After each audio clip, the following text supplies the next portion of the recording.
अस्सलाम वालेकुम dear students, welcome to my YouTube channel the expert mathematician. I am your teacher Faizan Ahmed. Students, आज हम इस लेक्चर के अंदर रेशो थ्योरम के बारे में पढ़ेंगे। रेशो थ्योरम के बारे में पढ़ने से पहले हम कुछ रेशो के बारे में जान लेते हैं कि रेशो क्या होती है।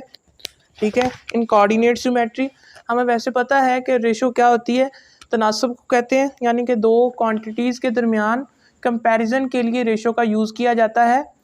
लेकिन यहाँ पर हम कोऑर्डिनेट ज्योमेट्री के अंदर रेशो की डेफिनेशन क्या करते हैं। तो सबसे पहले देखें रेशो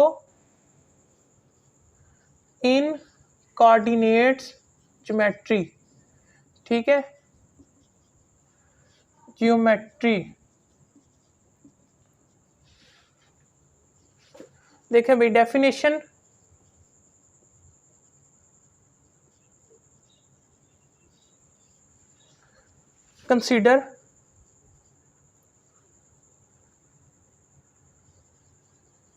कंसीडर आ, या इफ लिख लें, if three points A P and B are distinct collinear. ठीक है, distinct collinear in such a way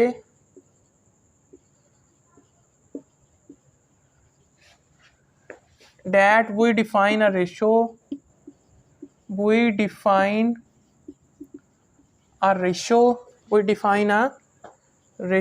हम एक रेशो को डिफाइन करते हैं। we define a ratio P that divides the line segment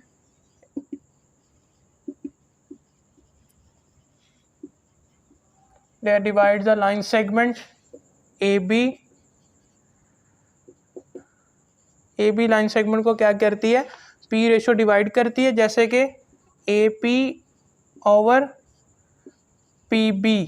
अब मैं आपको बताता हूँ कि ये क्या है। AP रेशो PB, यानी कि सबसे पहले हमने कहा if three points A, P and B are the distinct collinear, यानी कि देखें कोलिनियर क्या होते हैं। ये पॉइंट A है फॉर एग्जांपल, ये P है और ये B है। ठीक है, ये डिस्टिंक्ट कोलिनियर है। ठीक है, अब वो कह रहा है कि जो AB लाइन सेगमेंट है, हम एक रेशो डिफाइन करते हैं कि जो P पॉइंट है कोऑर्डिनेट ज्योमेट्री के अंदर, इस AB लाइन सेगमेंट को, यानी कि ये पूरी लाइन सेगमेंट को P पॉइंट क्या करता है, दरमियान से डिवाइड कर देता है। किस रेशो के साथ? AP divided by PB, AP ratio PB। तो ये है जी रेशो की डेफिनेशन कि एक लाइन सेगमेंट को एक पॉइंट P डिवाइड करता है। ठीक है, और उस P पॉइंट का क्या है, किस रेशो से डिवाइड करता है, AP डिवाइडेड बाय PB। ठीक है, तो अब यहाँ पर हमने हमने रेशो थ्योरम पढ़ना है, उसी के अंदर यही चीज़ है कि कोऑर्डिनेट ज्योमेट्री के अंदर ये दो पॉइंट हैं AB, इनके कोऑर्डिनेट XY होंगे, और ये जो पॉइंट P है ये इसको डिवाइड करता है। तो हमने क्या करना है, इसके कोऑर्डिनेट से हमने इसके कोऑर्डिनेट को फाइंड आउट करना है कि P के कोऑर्डिनेट्स क्या होते हैं। देखिए, अब आगे हम कुछ की पॉइंट्स को डिस्कस करते हैं। की पॉइंट्स रेशो फार्मूला के लिहाज से MCQs में आ जाते हैं। मैं इसको रेज कर देता हूँ, देखें ज़रा।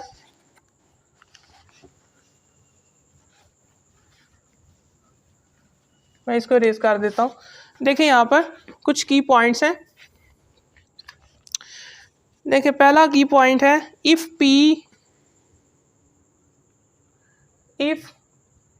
P divides the line segment AB in between them, AB in between them, यानी कि उनको दरमियान से डिवाइड करता है P पॉइंट। ठीक है, तो then the division is said to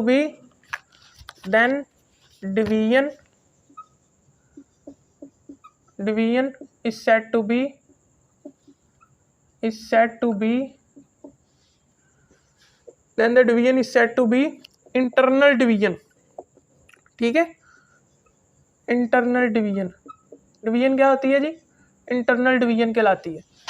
division is said to be internal division. और अदरवाइज क्या होगा? डिवीजन क्या होगी? एक्सटर्नल डिवीजन होगी। Otherwise external division. Clear?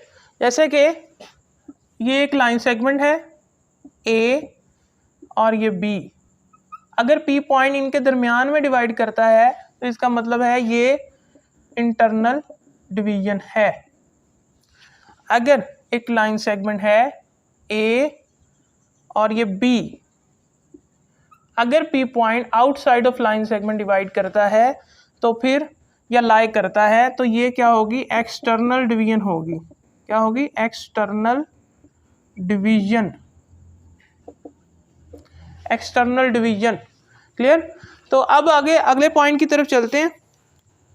If P lies on the prolongation of the A B, अगर P point B A से दूसरी direction में या दूसरी तरफ लाई करता है तो फिर आपके पास रेशो क्या होगी? तो हम यहाँ पर जो हमने रेशो ली थी वो A P over P B थी, हम यहाँ पर उसको डिनोट कर देते हैं A P over P B, इसको हम आर के इक्वल कह देते हैं। क्लियर? हम इसको आर के इक्वल कह देते हैं A P over P B को। तो अब यहाँ पर हम देखते हैं कि जो तीसरा हमारा पॉइंट है दूसरा, उसमें हम कह रहे हैं कि if point P lies on prolongation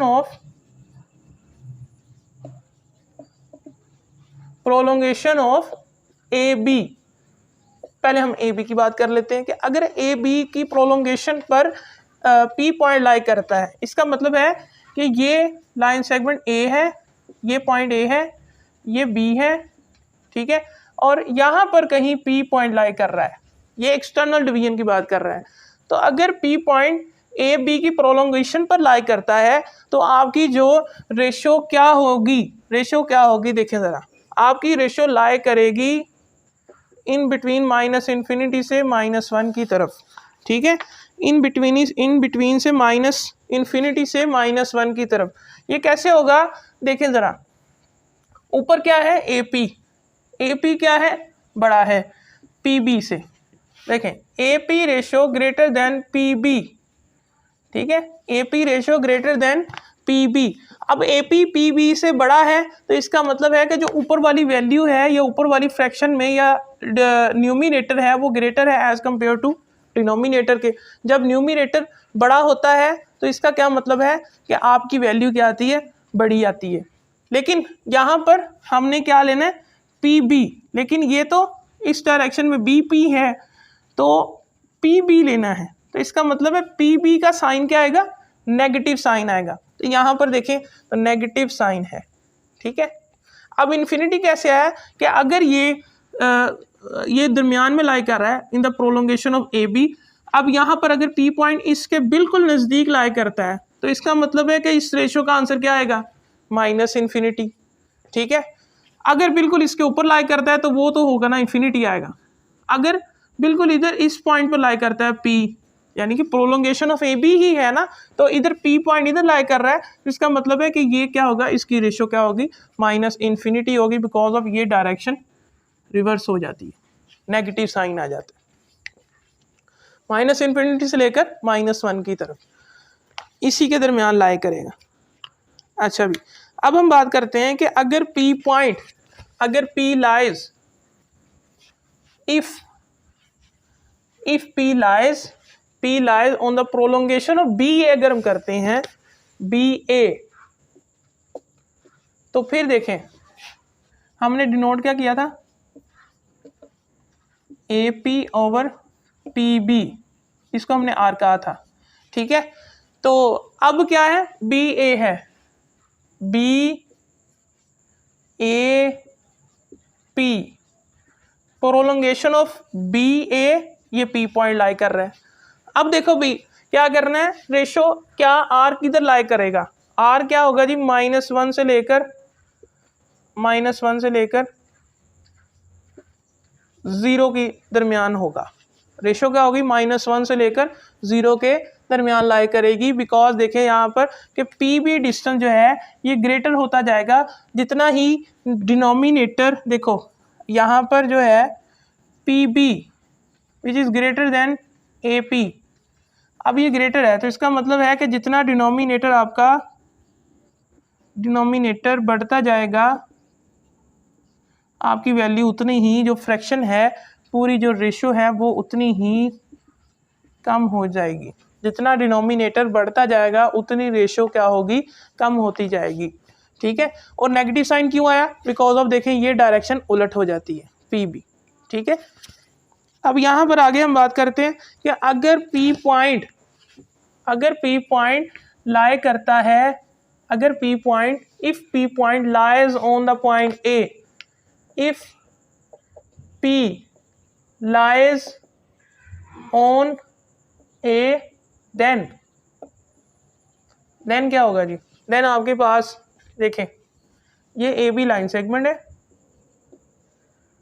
A B line segment है। वो कह रहा है कि जो पी पॉइंट है ना इस लाइन सेगमेंट में सिर्फ बिल्कुल किसके ऊपर लाई कर रहा है, पी ए पॉइंट के ऊपर। किसके ऊपर लाई कर रहा है, ए पॉइंट के ऊपर, बिल्कुल ए के ऊपर लाई कर रहा है जी,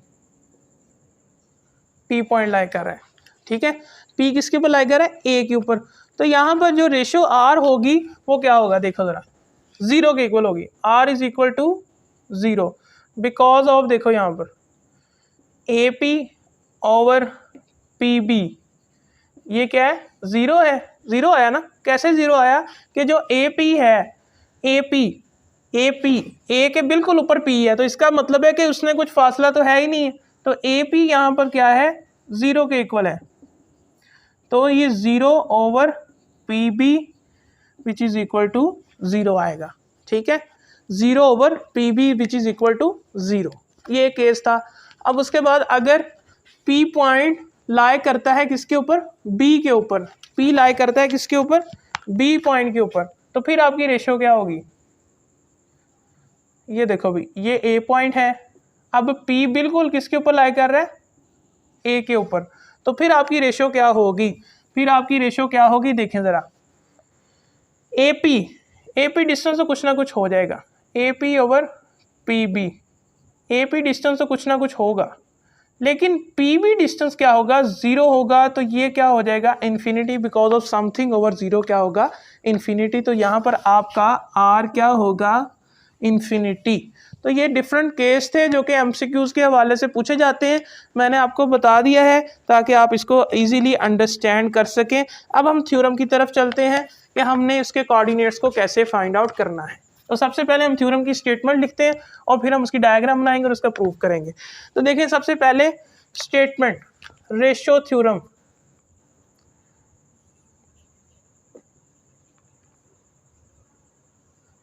देखिए भाई यहाँ पर रेशो थ्योरम है इसकी जो स्टेटमेंट है, सबसे पहले statement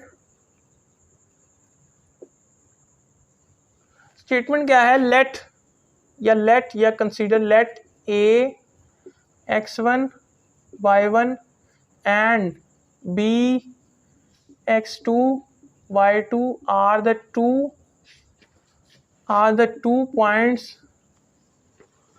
two points of line segment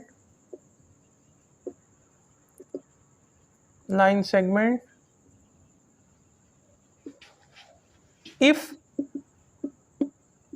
p xy point on coordinate axis divides the line segment AB,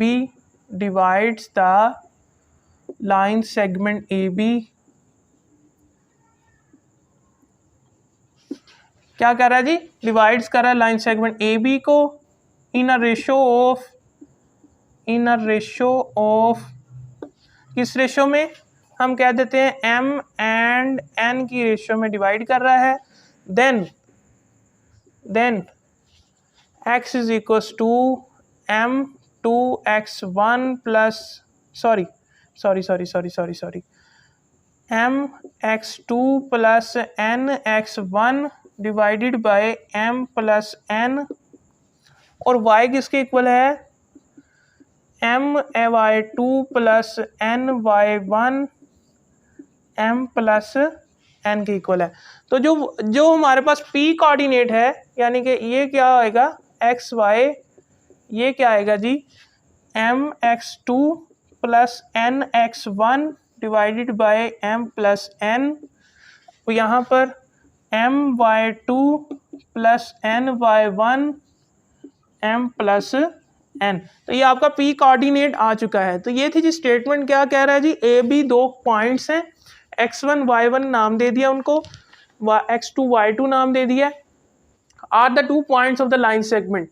if the p x y own coordinates divides the line segment A B line segment को क्या कर रहा है, divide कर रहा है in a ratio of m and n, then x is equal to this and y is equal to this, और p x y coordinate ये आ चुके हैं। तो ये जी स्टेटमेंट थी, हमने इसको प्रूव करना है कि ये p x y के कोऑर्डिनेट हैं कि नहीं है। तो अब स्टेटमेंट को मैं रिमूव करता हूँ और आगे हम इसका प्रूफ देखते हैं। आई होप आपने स्टेटमेंट को समझ लिया होगा।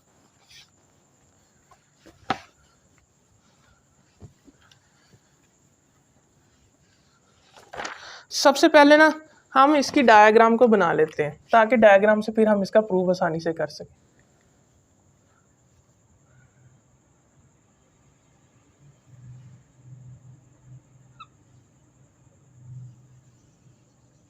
ये एक्स, ये वाई एक्सिस,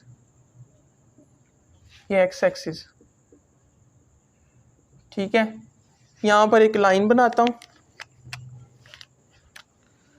इसको थोड़ा सा लंबा कर दें, ये लाइन है। अब देखो भाई, ये जो पॉइंट है ये क्या है, ये ए पॉइंट है, ठीक है। और ये हम यहाँ थोड़ा ऊपर लेते हैं पॉइंट, ताकि ये क्या है, बी पॉइंट है।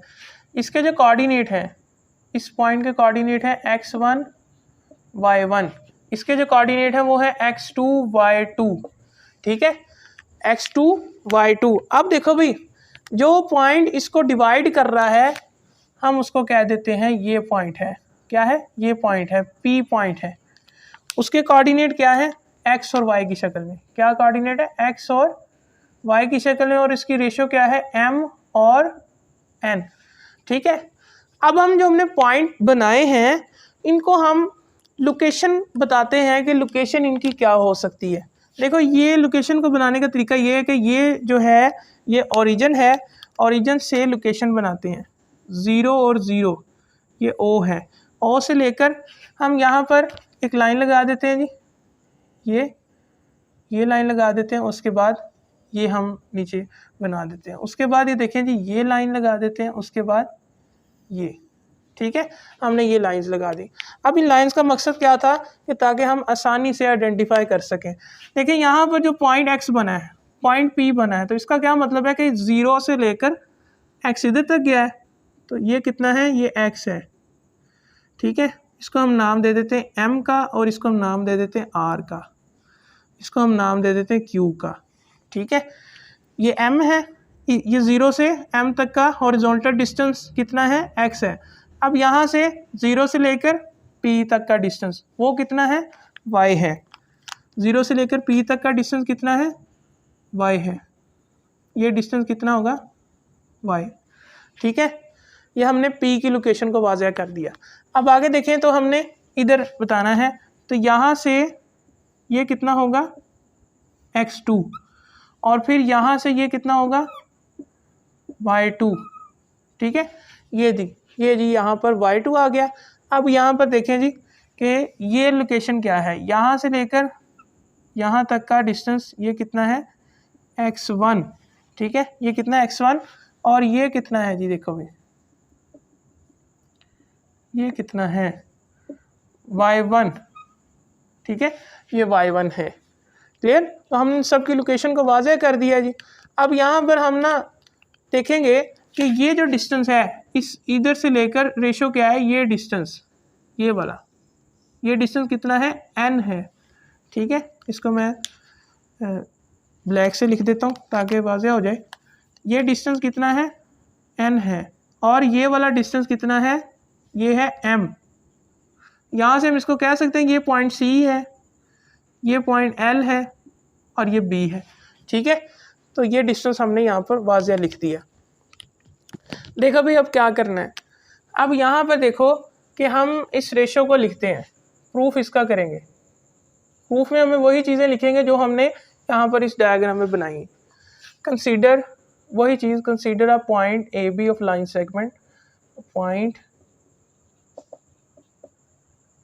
ए and B x2 of line segment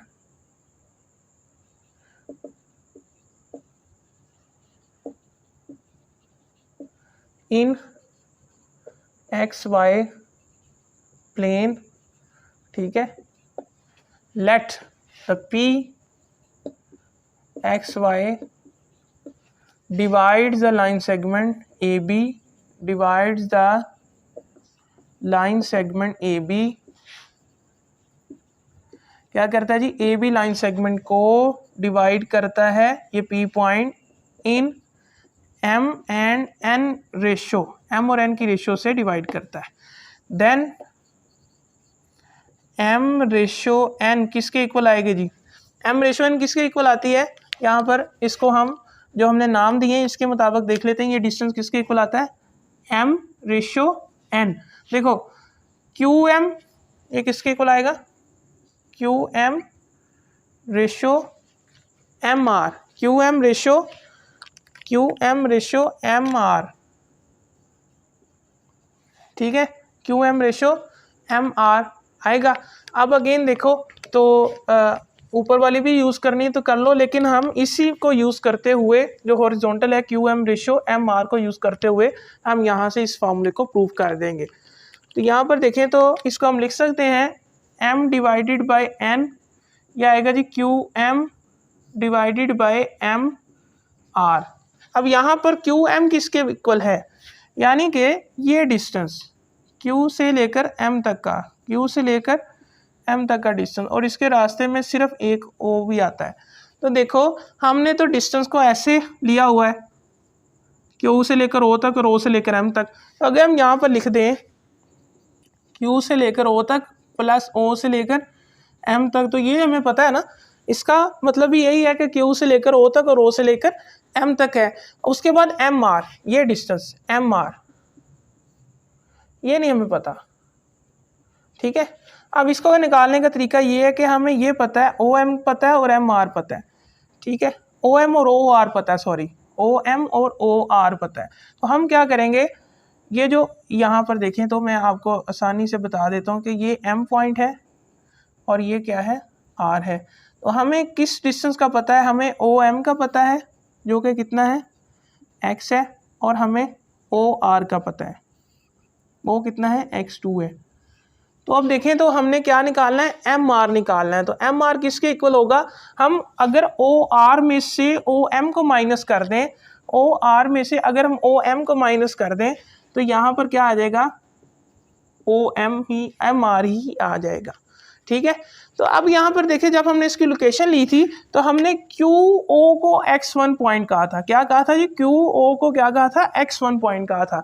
तो लेकिन यहाँ पर हम क्यू ओ ले रहे हैं, क्या ले रहे हैं, क्यू ओ ले रहे हैं। तो क्यू ओ की हमने डायरेक्शन को चेंज कर दिया, तो इसका क्या मतलब है कि यहाँ पर आएगा minus O Q plus O M divided by O R minus O M, ठीक है। यहाँ पर क्या है, m divided by n, clear. तो ये हमने लिख लिया। अब इन सब की वैल्यूज़ को पुट करो। हमने यहाँ पर कहा हुआ है कि जो ओ एम है, यहाँ पर देखो ओ क्यू जो है ये बराबर है जी x1 के, ठीक है, और ओ एम किसके इक्वल है, ओ एम इक्वल है x के, ठीक है, और उसके बाद ओ आर किसके इक्वल है, x2 के, ठीक है। अब इनकी वैल्यूज को यहां पर पुट कर दो, m over n minus x1 plus x divided by O R x2 minus x, ठीक है, x2 माइनस x। तो ये चीज़ मैंने यहाँ पर लिख दी है। अब अगेन देखो, तो अब यहाँ पर क्या करना है, अब अगेन यहाँ पर हम इनको क्रॉस मल्टीप्लिकेशन करवाते हैं। इसको हम नाम दे देते हैं जी 1 का, ठीक है। 1 को क्या करेंगे जी, क्रॉस मल्टीप्लिकेशन करवाएंगे। यहाँ से ऊपर रेज कर देते हैं,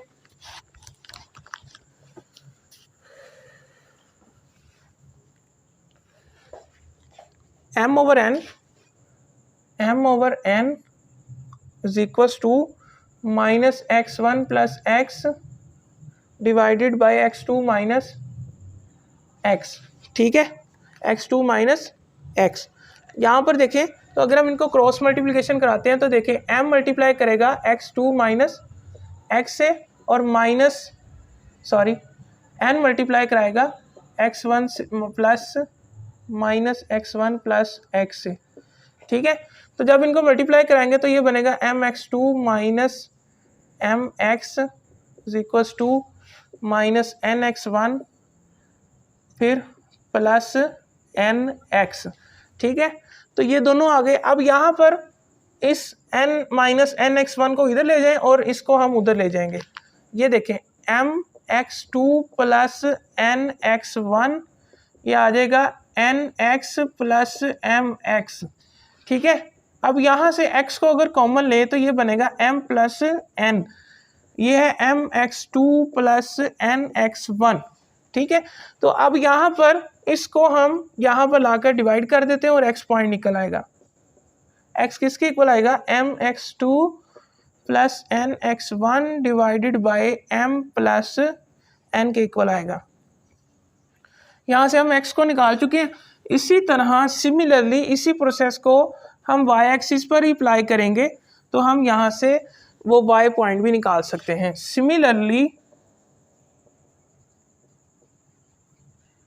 similarly apply this process on this rule या this process on y axis पर इस रूल को अप्लाई करें तो y किसके इक्वल आएगा, m/2 plus n/1 divided by m plus n के इक्वल आएगा। तो यहाँ से दोनों पॉइंट हमने निकाल लिए, तो इसका मतलब है कि हम इसको प्रूव कर चुके हैं, हैंस प्रूव्ड। तो जो हमें कहा गया था वो हम उसको प्रूव कर चुके हैं। डेट्स इट, हमने इस थ्योरम को कंप्लीट किया, रेशो फार्मूला कंप्लीट हो गया। और इस रेशो फार्मूला का दूसरा नाम जो है, इसे हम सेक्शन फार्मूला भी कहते हैं। सेक्शन ही तो बना रहे होते हैं एक लाइन सेगमेंट के सेक्शन ही तो बना रहे होते हैं, एक सेक्शन और दूसरा सेक्शन, तो इसे हम सेक्शन फार्मूला भी कहते हैं। तो आई होप मुझे उम्मीद है कि आपको ये समझ आया होगा। स्टूडेंट्स, अगर आपको मेरे नोट्स रिक्वायर्ड हैं तो नीचे दिए गए नंबर पर रब्ता कर सकते हैं, आपको नोट्स प्रोवाइड कर दिए जाएंगे। अगर आपको वीडियो अच्छी लगी हो तो लाइक करें, कमेंट करें, शेयर करें और मेरे चैनल द एक्सपर्ट मैथमेटिशियन को सब्सक्राइब करें और बेल आइकन पर ज़रूर क्लिक करें ताकि आपको हमारी लेटेस्ट अपडेट और वीडियोस मिलती रहें।